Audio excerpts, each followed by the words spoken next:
తెలంగాణలో మరోసారి కులగణన సర్వేకు ప్రభుత్వం అవకాశం కల్పించింది.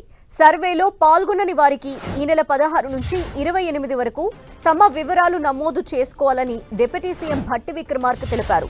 బీసీలకు 42% రిజర్వేషన్లు కల్పించేందుకు సభలో చట్టబద్ధత కల్పిస్తామని తెలిపారు. బీసీ రిజర్వేషన్ బిల్లుకు జాతీయ స్థాయిలో మద్దతు కోరతామని తెలిపారు. ఆ మిగిలిపోయినటువంటి 3.1% ఏ హౌస్ హోల్డ్స్ ఎన్యూమరేషన్లోకి రాకుండా ఉన్నటువంటి వాళ్ళు ఈరోజు మేము ఇస్తామని ముందుకు వస్తూ ఉన్నారు. కాబట్టి వారి కోసం రాష్ట్ర ప్రభుత్వం మరొక్కసారి ఎన్యూమరేషన్ చేపించుకోవడానికి ఈ లెఫ్ట్ ఓవర్ ఫ్యామిలీస్కి ఫిబ్రవరి 16వ తారీఖు నుంచి 28వ తారీఖు వరకు ఒక అవకాశం ఇవ్వాలని చెప్పి నిర్ణయం చేసింది. కేసీఆర్ గారికి, కేటీఆర్ గారికి, ఇలా మిగిలిపోయినటువంటి వాళ్ళు ఎవరికైనా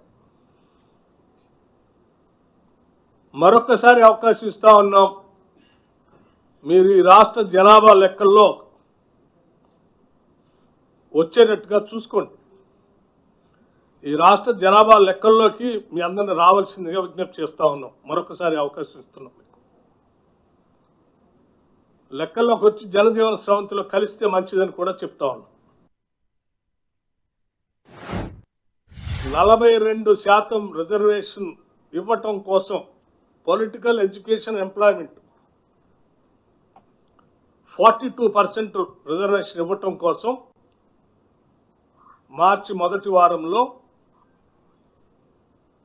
క్యాబినెట్లో తీర్మానం చేసి శాసనసభలో బిల్లు పెట్టి బిల్లుని పాస్ చేసి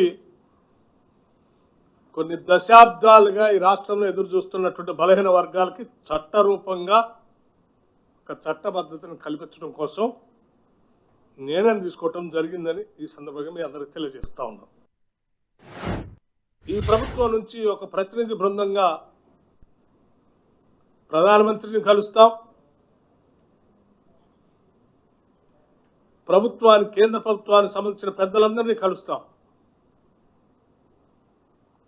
అట్లాగే పార్లమెంట్లో ఉన్నటువంటి అన్ని రాజకీయ పార్టీలకు సంబంధించిన నాయకులను కూడా కలుస్తాం. వారందరి మద్దతు కూడా కూడగడతాం. వారందరి సహకారంతో పార్లమెంట్లో కూడా దీన్ని పాస్ చేయించుకొని పూర్తి చట్టబద్ధత, దశాబ్దాల చిరకాల వాంఛైనటువంటి ఓబీసీల కళలను నిజం చేసే ప్రక్రియని మొదలు పెడతా ఉన్నాం.